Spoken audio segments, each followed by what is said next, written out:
Bonjour, mesdames et messieurs. Nous sommes dimanche 22 juillet. Il est 13 h ici à Abidjan. Bienvenue dans votre édition. La Promac, c'est l'association des professionnels du caoutchouc naturel de Côte d'Ivoire. Elle a été créée depuis 1975 avec pour objectif, entre autres, la représentation de la profession en tant qu'interlocuteur unique auprès des pouvoirs publics et privés et la détermination, l'organisation et la défense des intérêts professionnels, techniques, économiques et financiers de ses membres.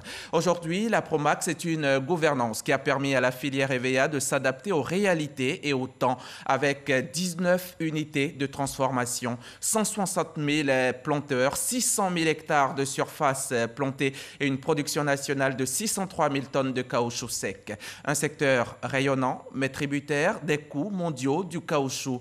Si les planteurs, il y a quelques années, empochaient 1 000 francs par kilogramme, aujourd'hui, c'est seulement à un peu plus de 260 francs qu'ils vendent leur production. Comment remonter la pente? À quand la transformation à 100% du caoutchouc naturel? Que de challenges et ces défis qui s'imposent au tout nouveau président de la Promac que nous recevons aujourd'hui sur notre plateau dans le cadre du magazine du dimanche, Monsieur Eugène Crémien. Bonjour, Monsieur le Président. Bonjour, Monsieur. Bienvenue sur notre plateau. Merci. Vous êtes élu, alors comment vous vous sentez déjà? Vous êtes prêt pour ces défis? Je suis à l'aise. Je suis à l'aise dans mon costume parce que je suis moi-même planteur. Ensuite, je suis usinier.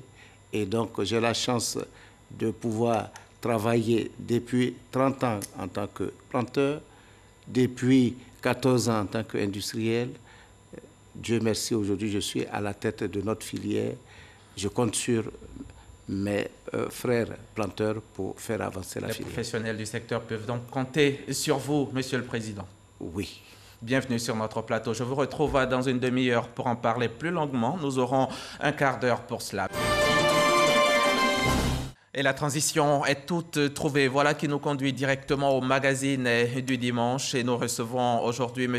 Eugène Crémien, le tout nouveau président de la Promac, l'association des professionnels du caoutchouc naturel de Côte d'Ivoire. Mais avant de démarrer notre entretien, on va suivre ensemble cet élément vidéo.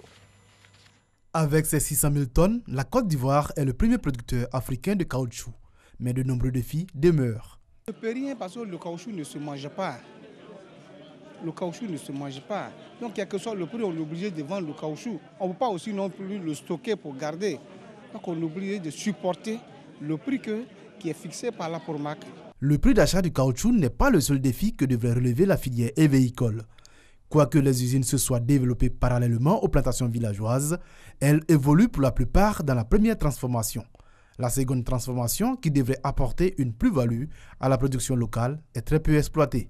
Je ne sais pas pourquoi est-ce que la Côte d'Ivoire qui produit autant de caoutchouc, il n'y a pas la deuxième transformation. C'est-à-dire quoi? Une usine de pneus. Selon les producteurs, la taxe de 5% sur le chiffre d'affaires de la vente du caoutchouc granulé n'encouragerait pas l'investissement dans les usines. Autre défi de la filière, la géolocalisation des plantations afin de minimiser les vols de production. Aussi, la mise en place d'une centrale des risques pour sécuriser les flux financiers est-elle un projet? Alors, Monsieur Crémien, vous êtes planteur, vous l'avez dit vous-même, depuis une trentaine d'années. Vous êtes aussi usinier. En quoi cette double casquette peut être un atout pour vous dans votre présidence?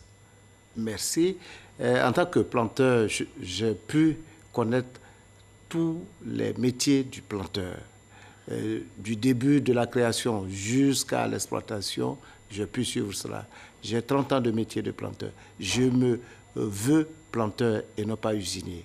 Mais chemin faisant, je suis passé du métier de planteur à industriel depuis 14 années. Ce qui fait que je connais le métier du planteur, les souffrances du planteur. Je suis très proche des planteurs. Et aujourd'hui, je suis industriel. Je parviens comme président de notre association de la Promac. Je pense que l'expérience... Vous pensez donc être à votre place? Je suis à ma place. Pour réussir la mission. Merci. D'accord. Nous sommes bien loin des périodes de vaches grasses dans le secteur. Vous le savez bien, vous prenez fonction au moment où la filière EVA traverse une forte crise au niveau du prix du kilogramme du caoutchouc. Vous comptez faire quoi? D'abord, il s'agit de sensibiliser, d'informer les acteurs de la filière que ce n'est ni l'État de Côte d'Ivoire, encore moins la Promac qui fixe le prix du caoutchouc. Comme on l'a entendu tout à l'heure dans voilà, le prix du caoutchouc est fixé à Singapour, à la bourse de Singapour que nous appelons le SAICOM. Donc, les cotations sont faites tous les jours. Et donc, c'est des grands acheteurs qui fixent le prix et ce prix nous est imposé. Ce que nous faisons au niveau de la Promac, c'est de faire en sorte qu'il y ait une transparence totale depuis le début jusqu'à la fin. La moyenne du mois est prise en compte, traduite, la cotation se fait en dollars, convertie en euros, puis en CFA, pour donner 61% du prix international aux producteurs ivoiriens. Donc pour l'instant, c'est vrai, vous l'avez dit, nous avons des difficultés parce que le prix qui était monté jusqu'à 1000 francs CFA est descendu aujourd'hui à 271 francs. Tout le monde se plaint. Mais est-ce qu'on peut s'attendre à ce que ça remonte ou alors il faut craindre que... Ça va remonter absolument. Dans les commodities, tous ceux qui sont spécialistes savent que c'est cyclique. Les prix montent, les prix descendent. Le tout est de former nos paysans, nos planteurs, lorsque les prix sont bons, épargner, et puis le moment où les prix sont bas, essayer de vivre. Mais comment vous comptez les rassurer? Parce que le découragement il commence à être gagné. Par la dissuasion, par l'information, par la communication. Nous commençons un mandat sous le signe de la communication. Nous sommes proches des producteurs eux-mêmes. Nous allons sillonner le pays pour les dissuader, leur donner la vraie information.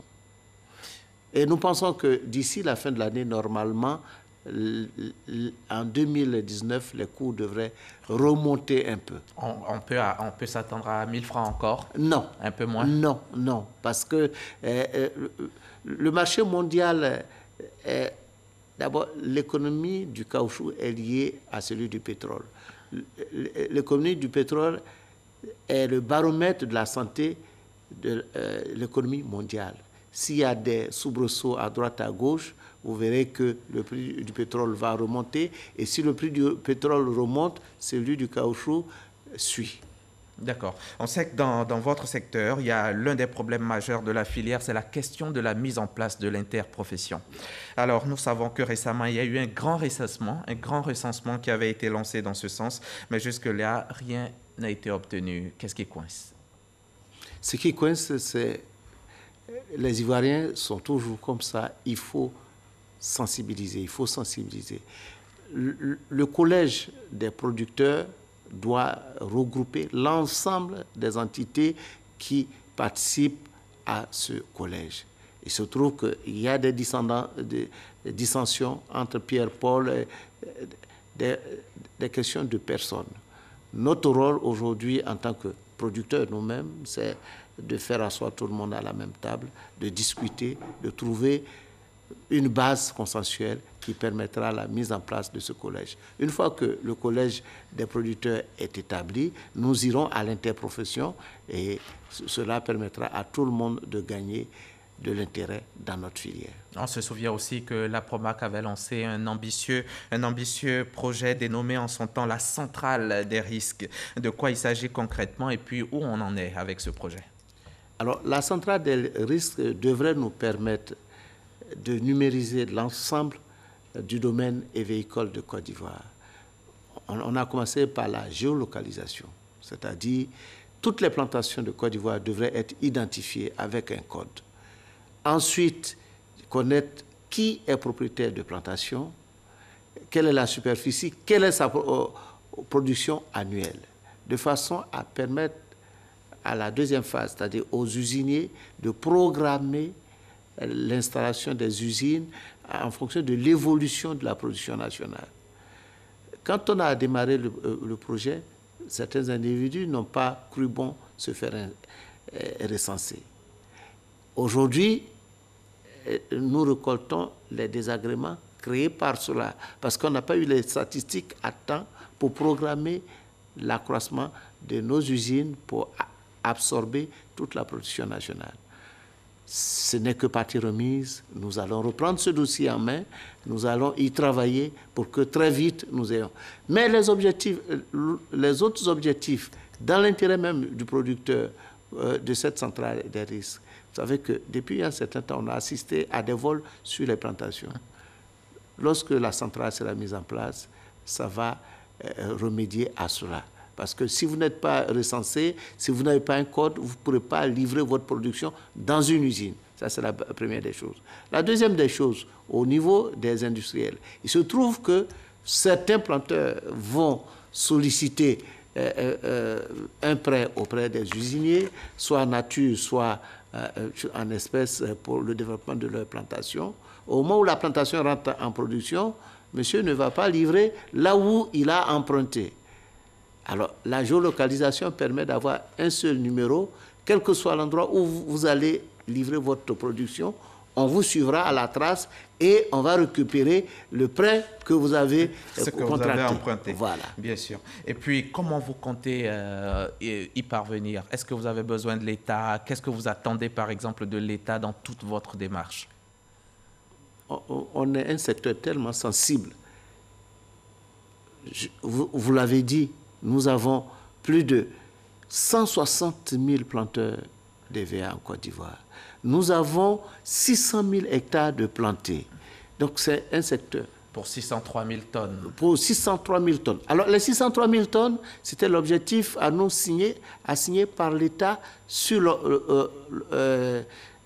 l'horizon 2020. Mais nous l'avons atteint en 2017. Au 31 décembre 2017. Donc ça veut dire qu'à partir de maintenant jusqu'en 2020, nous allons produire plus que les objectifs fixés par l'État. Nous avons donc besoin de notre tutelle. Nous avons besoin du parrainage de l'État pour nous encadrer, pour nous pousser à réussir tous ces succès. La Côte d'Ivoire est premier producteur africain de caoutchouc naturel, avec plus de 60% du caoutchouc africain. Donc, nous sommes heureux d'être ivoiriens et de pouvoir gagner ces paris-là.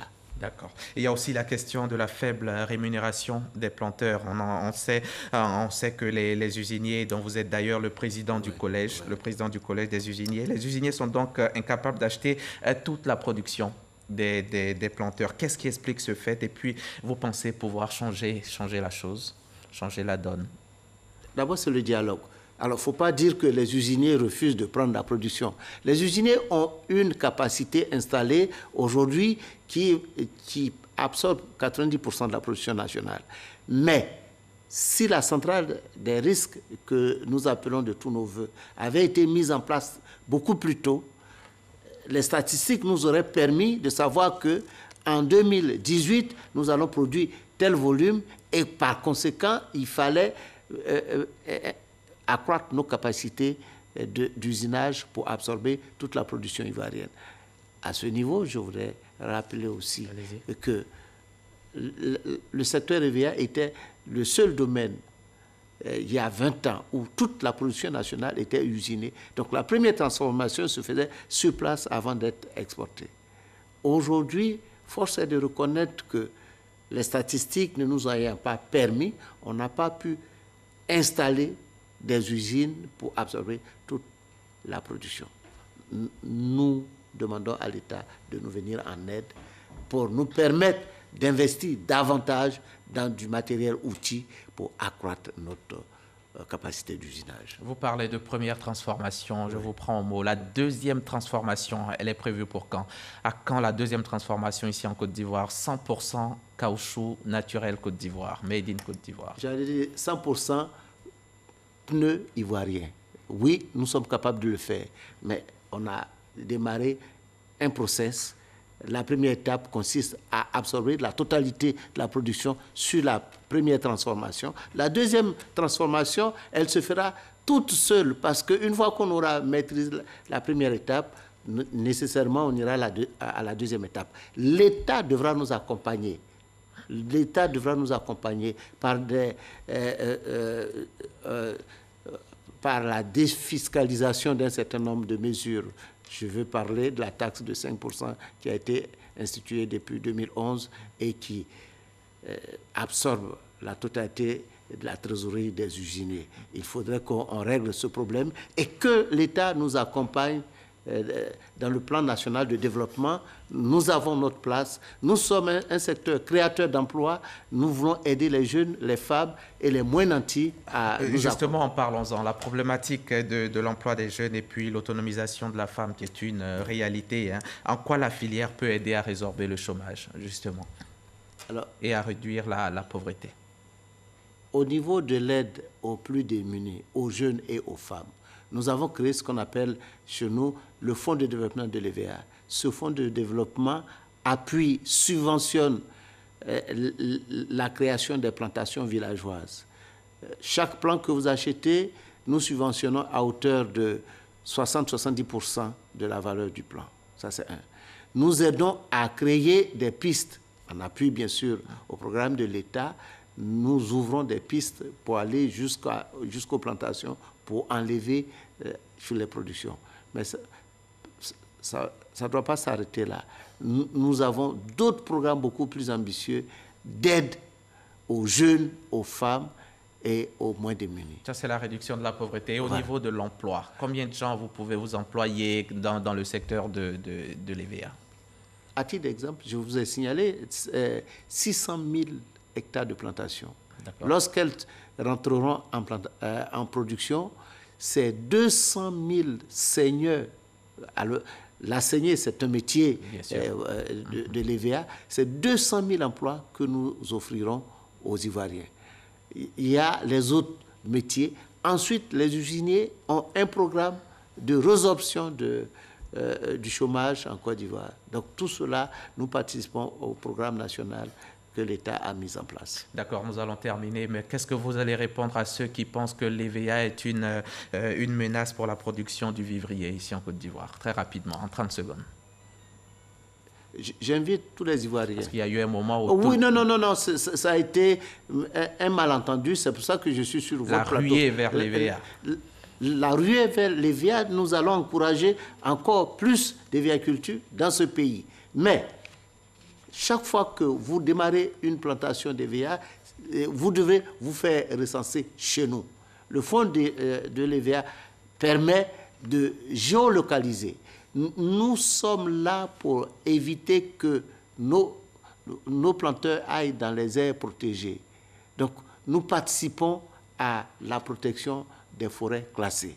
Nous sommes là pour aider tous ceux qui veulent aller dans l'EVA en les finançant. Je voudrais terminer, si vous le permettez. Allez-y, très rapidement. Très rapidement, pour dire que nous plaçons notre mandat sous le signe de fédérer tous les efforts pour mieux développer l'EVA-culture en Côte d'Ivoire. Merci. C'est moi qui vous remercie. Merci beaucoup. Monsieur Crémien, Eugène Crémien, président de l'APROMAC, l'Association des professionnels du caoutchouc naturel de Côte d'Ivoire. Je rappelle que vous étiez sur notre plateau, vous êtes encore sur notre plateau pour nous parler des nouveaux défis de la filière EVA. Merci d'avoir répondu à notre invitation et bon vent dans votre présidence que vous entamez à peine. Quant à vous, chers téléspectateurs, merci de nous avoir suivis. Très bon dimanche sur la chaîne qui rassemble.